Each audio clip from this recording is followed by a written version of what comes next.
Assalamualaikum warahmatullahi wabarakatuh. Kaifa halukum? Sobahul khair. Apa kabarnya anak-anak? Selamat pagi. Mudah-mudahan di pagi hari yang cerah ini solih-solihah dalam keadaan sehat walafiat dan dalam keadaan semangat belajar, siap belajar untuk menimba ilmu agama maupun ilmu pengetahuan.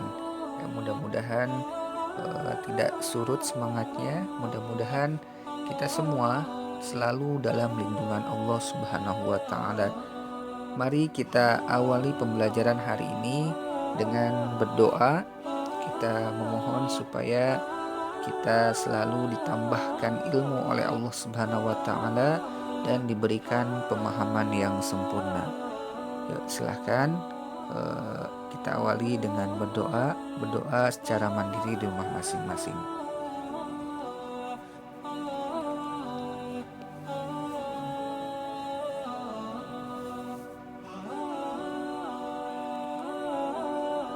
Alhamdulillah, amin ya Allah ya Rabbal alamin.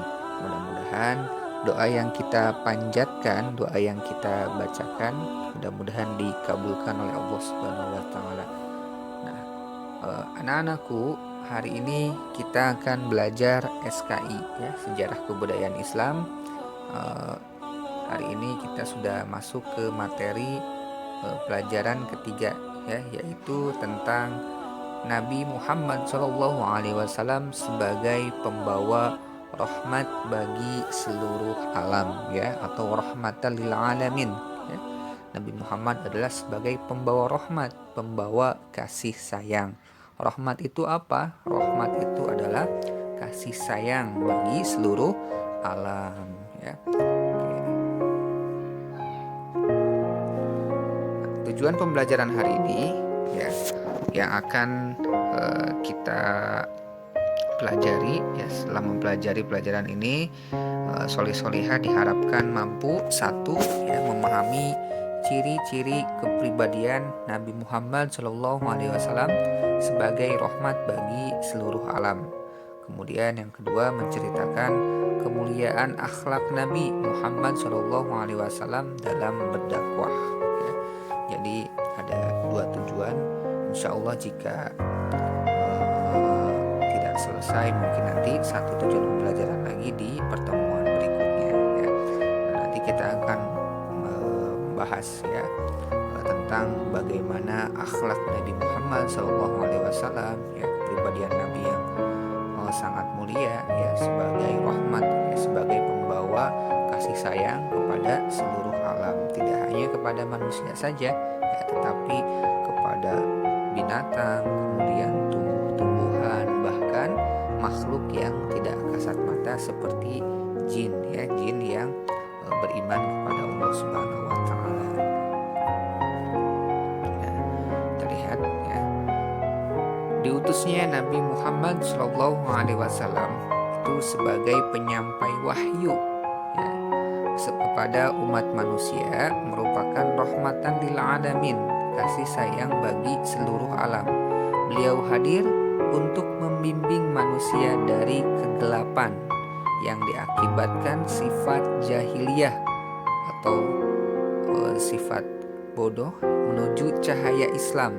Nabi Muhammad SAW menyebarkan sifat kasih sayang kepada manusia, bahkan hingga binatang dan tumbuhan.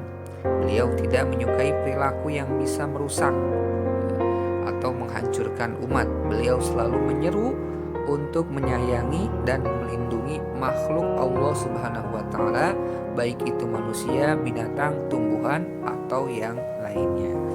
Nah, jadi Nabi Muhammad SAW diutus ya sebagai penyampai wahyu. Karena Nabi Muhammad adalah seorang rasul ya, seorang rasul itu adalah penyampai wahyu, tugasnya penyampai wahyu. Sangat berat sekali, tantangannya banyak sekali ya, karena banyak yang tidak suka, tetapi Nabi Muhammad harus wajib ya menjalankan perintah Allah Subhanahu wa taala sebagai penyampai wahyu kepada umat manusia. manusia ya.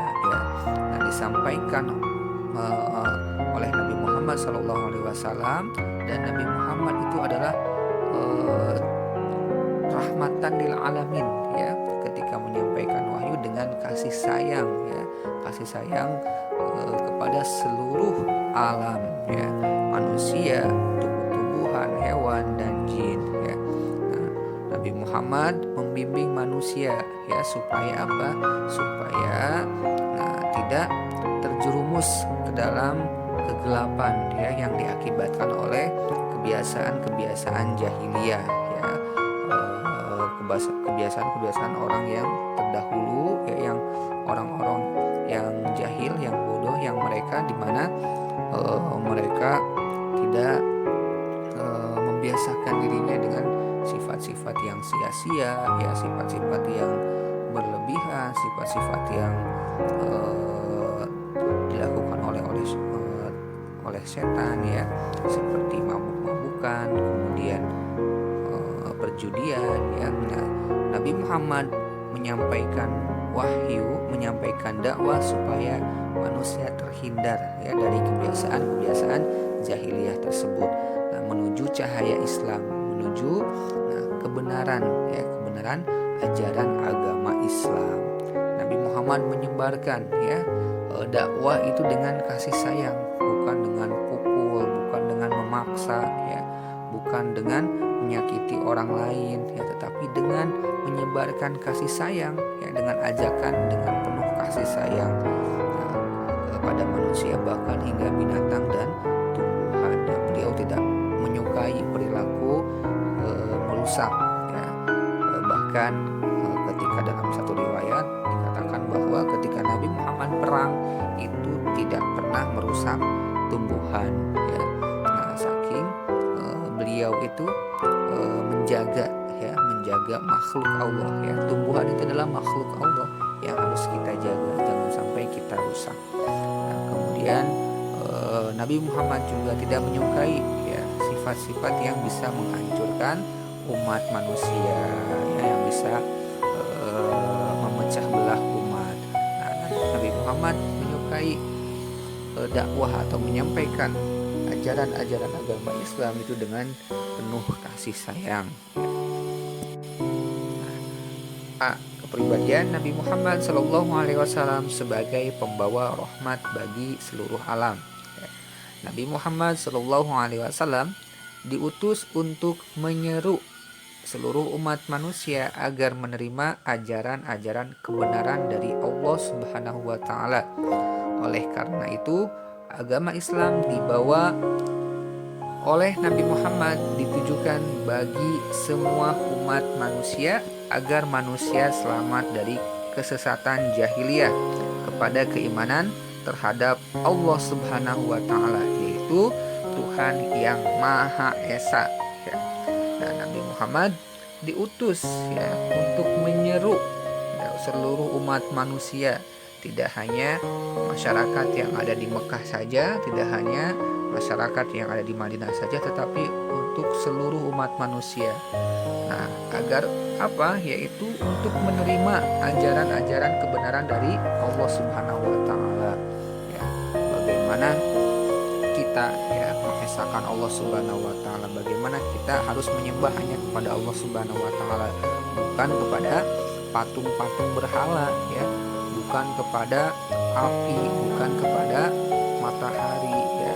Nah, jadi menyelamatkan umat manusia dari kesesatan jahiliyah ya. Nah, seperti yang tadi kesesatannya ya, karena banyak kesesatan jahiliyah itu seperti orang-orang yang menyembah patung berhala ya, Lata dan Uzza, kemudian menyembah matahari, menyembah api, kemudian menyembah gunung ya. Nah, masih banyak sekali kesesatan jahiliyah yang ada ya pada zaman Nabi Muhammad SAW. Maka Nabi Muhammad diutus untuk menyampaikan kebenaran ya, supaya umat manusia bisa menerima ajaran-ajaran kebenaran dari Allah Subhanahu wa Ta'ala. Nah, kemudian supaya mereka bisa menyembah hanya kepada Allah Subhanahu wa taala. Ingat ya, di dalam surah Al-Fatihah ditegaskan bahwa iyyaka na'budu wa iyyaka nasta'in. Hanya kepadamu kami menyembah dan hanya kepadamu kami meminta pertolongan. Ingat ya, kita wajib ya, benar-benar harus kita tanamkan ya. Jangan sampai kita tersesat ya, jangan sampai kita mengikuti atau kita terjerumus ya ke dalam kesesatan-kesesatan yang pernah dilakukan oleh orang-orang jahiliyah ya. Seperti kita mempercayai sesuatu benda ya, hati-hati jangan sampai kita terjerumus ke dalam kemusyrikan. Kita harus benar-benar hanya menyembah kepada Allah Subhanahu wa taala ya.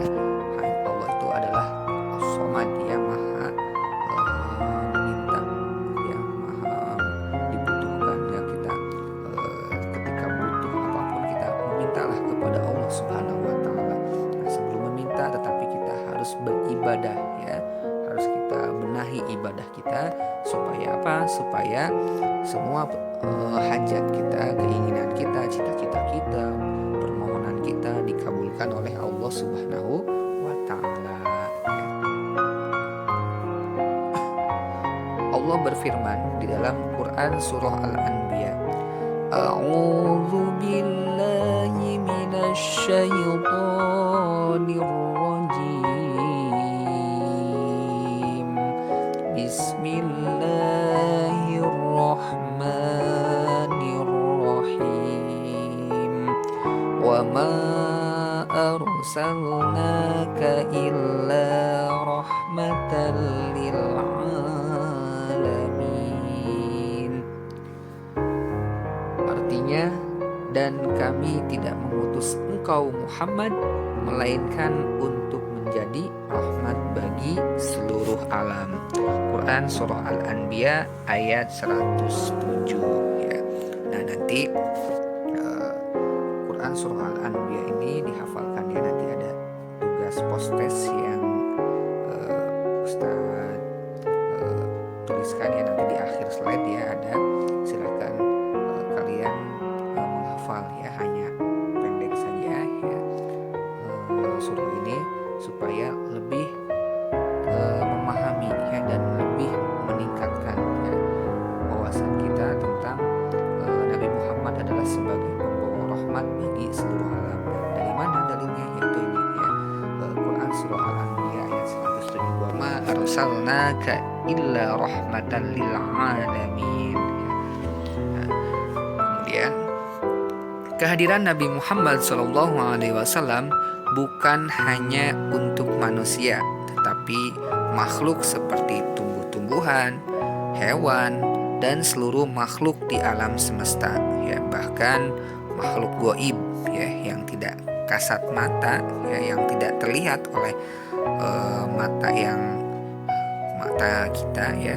Nah, maka para jin yang beriman kepada Allah Subhanahu wa taala juga wajib mengikuti ajaran yang dibawa oleh Nabi Muhammad SAW, karena Nabi Muhammad SAW merupakan teladan bagi semua makhluk ya, tidak hanya manusia saja ya, semua makhluk di alam semesta.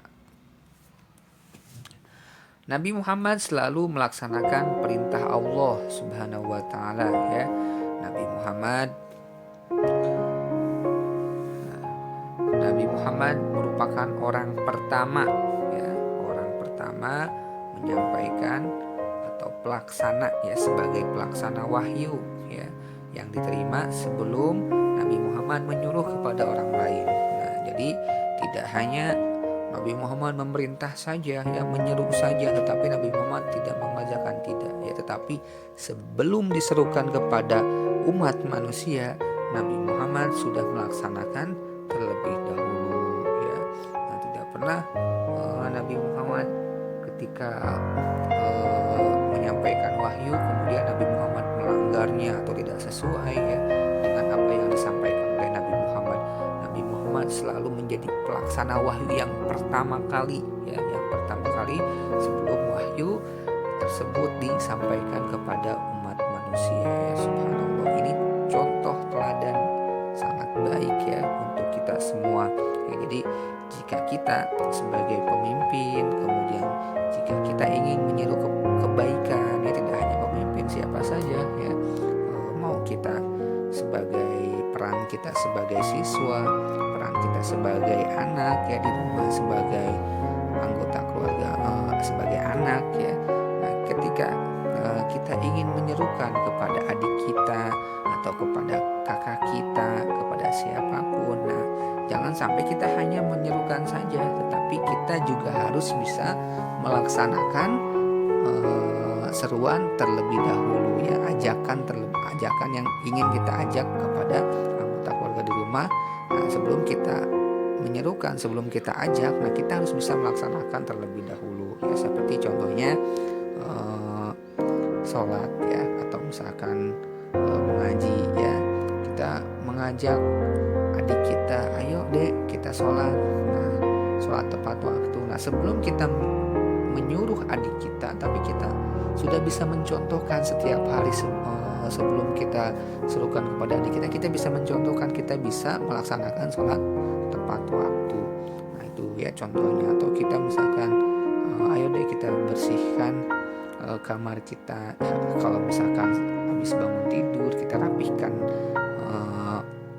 kasur kita ya, dirapihkan kasurnya. Nah itu sebelum diucapkan, sebelum disampaikan kepada adik kita, maka kita harus bisa contohkan terlebih dahulu, kita laksanakan dulu sebagai pelaksana pertama sebelum disampaikan kepada adik kita ya, atau siapapun. Jadi seperti itu, Nabi Muhammad selalu menjadi pelaksana wahyu yang pertama sebelum Nabi Muhammad menyampaikan kepada umat manusia ya, subhanallah. Kemudian dalam kesehariannya ya, Nabi Muhammad merupakan sosok yang sederhana, tidak menyukai sikap hidup yang mewah ya,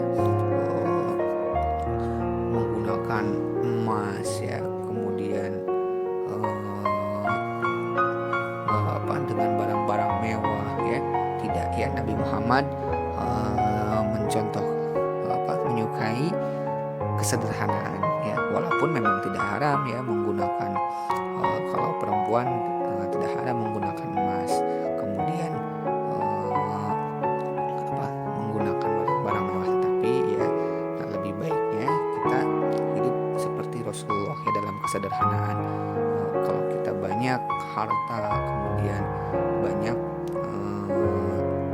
yang titipan dari Allah Subhanahu wa taala, nah sebaiknya kita tidak sombong ya, tidak pamer kepada orang-orang ya.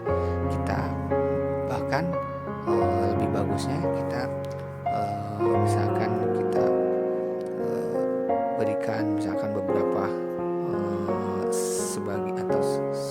sebagian ya, beberapa ini kepada orang lain. Nah kita berbagi, nah itu sangat luar biasa ya, insya Allah nanti akan semakin berkah ya, apa yang kita miliki ya, titipan dari Allah itu akan semakin berkah ya kalau misalkan kita saling berbagi. Nah, kemudian Nabi Muhammad SAW sangat menyukai kebersihan ya, kebersihan badan dan kebersihan lingkungan ya. Nabi Muhammad selalu membersihkan diri, tidak pernah Nabi Muhammad tidak membersihkan, selalu bersiwak ya, membersihkan giginya, kemudian selalu rajin mandi ya setiap hari, kemudian membersihkan badannya ya, bersih badan dan bersih lingkungan ya.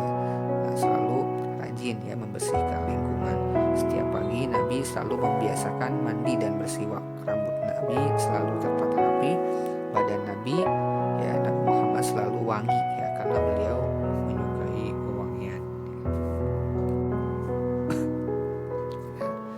Nabi Muhammad selalu kita lihat ya, menebarkan senyum ya, menebarkan senyum kepada siapapun, karena ingat senyum itu adalah sedekah ya. Nah, tabassumuka fi wajhi akhika shadaqatun ya, senyumnya kamu kepada saudaramu itu merupakan sedekah. Jadi jangan sampai ketika kita berpapasan ya dengan teman kita, dengan siapapun, kita harus menebarkan senyum ya, tegur sapa ya, mengucapkan salam ya. Kemudian Nabi Muhammad selalu berbicara fasih ya, berbicara baik ya, tidak pernah lisan Nabi Muhammad Shallallahu Alaihi Wasallam yaitu mengucapkan kata-kata yang tercela ya, kata-kata jorok atau kata-kata yang tidak baik ataupun kata-kata tercela ya. Nabi Muhammad selalu bertafakur ya, bertafakur itu selalu berzikir ya, memikirkan ciptaan-ciptaan Allah untuk menambah ya keimanan kepada Allah Subhanahu wa taala ya, sebagai dari bentuk iman ya, percaya ya bahwa ciptaan-ciptaan yang luar biasa ya, yang kita lihat, yang kita rasakan, yang kita bisa nikmati ya, itu semua adalah kebesaran Allah Subhanahu wa taala ya. Nah, maka inilah contoh-contoh yang baik ya, suri tauladan yang baik yang patut kita harus teladani ya, dalam kehidupan sehari-hari. Mudah-mudahan kita bisa mencontoh ya suri tauladan yang baik itu Nabi Muhammad SAW ya, dari sifat-sifat mulia Nabi Muhammad SAW. Nah, nanti terakhir ya ada tugas ya, yaitu tugas postes ya, dua soal ya. Yang pertama, hafalkan surah Al-Anbiya ayat 107 beserta artinya ya, yang tadi Ustadz bacakan ya, yaitu wa ma arsalnaka illa rahmatan lil alamin. Nah, kemudian yang kedua, ceritakan bagaimana cara untuk meneladani sifat kepribadian Nabi Muhammad SAW ya. Nah, ini keterangan yang di bawah ya. Mudah-mudahan hari ini mendapat pembelajaran yang bermakna ya, dan bisa menambah wawasan solih-solihah dalam mengenal ya kepribadian Nabi Muhammad SAW ya, dan kita bisa meneladani sifat-sifat mulia Nabi Muhammad SAW dari di kehidupan sehari-hari ya. Amin ya Allah ya Rabbal alamin. Wabil akhir, wassalamualaikum warahmatullahi wabarakatuh.